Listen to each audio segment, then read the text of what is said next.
While Spain colonized Guam, a chief's daughter was promised to a Spanish captain. However, the daughter was in love with a local man. Not wanting to marry the Spanish captain, she fled with her lover. Facing a bleak future without each other, the lovers jumped off a cliff into the raging surf below. But that was not the original story of Guam's Two Lovers Point. And this is Legends from the Pacific.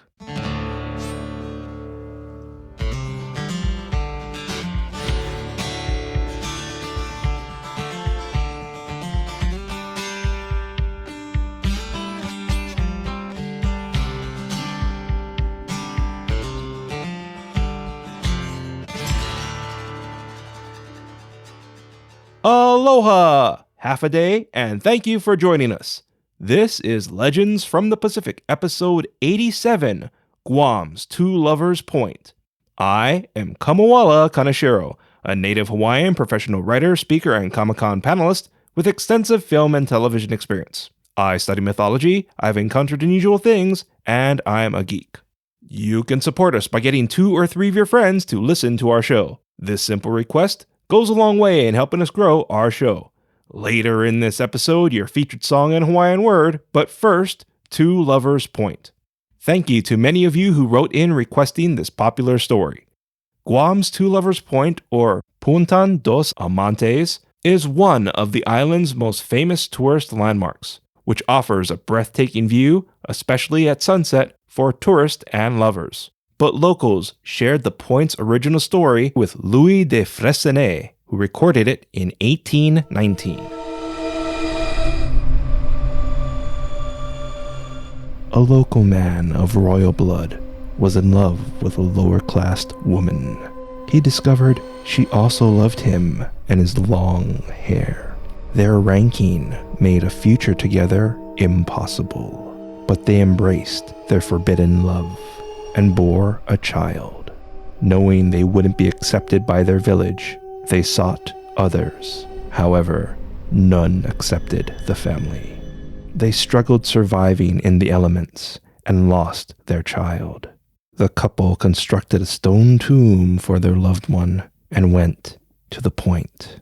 With mournful eyes, the lovers braided their hair together, embraced, then jumped into eternity, beyond judgment to freedom.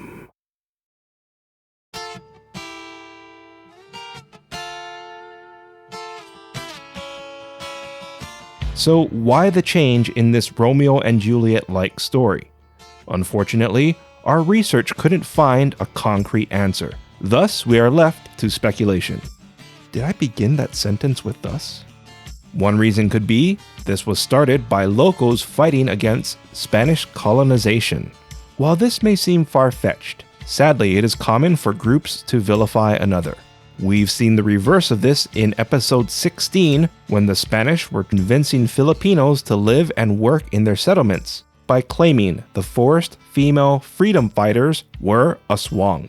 But the most obvious reason for the change could simply be because most stories and myths change over time. These changes reflect their culture to maintain their relevancy and is the definition of a working modern myth. I applied working modern myths and genre analysis to my master's thesis about Batman, which I rewrote to a slightly more approachable manuscript titled Genre Analysis: The Gangster, the Evolved Detective, and the Dark Knight, to be used as scholarly reference material or for Batman fans to enjoy.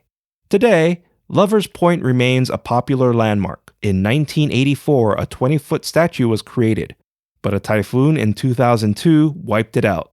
It was thought to be lost. However, Guam businessman David Burnhouse and his wife Nancy found the statue and restored it in 2015.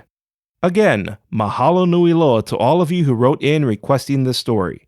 If you'd like to suggest a future episode or have a Pacific paranormal experience you'd like to share, I'd love to hear it. So click the feedback link in our show notes and send them in.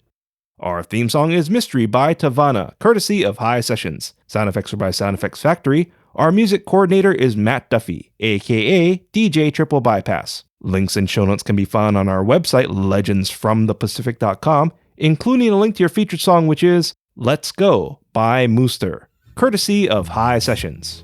Legends from the Pacific was written, produced, and edited by me, Kamuela Kaneshiro. I also wrote our original stories. Your featured Hawaiian word is haku. Haku means braid. An example of haku is Rapunzel must have taken a long time to haku her hair. Once again, haku is Hawaiian for braid. Then again, it's not like Rapunzel had a lot to do in her tower. For the record, haku is one of the many Hawaiian words for braid. So you're correct if you knew another. Thank you once again for listening. Mahalo and a hui ho. Let this moment last forever. Let me take it.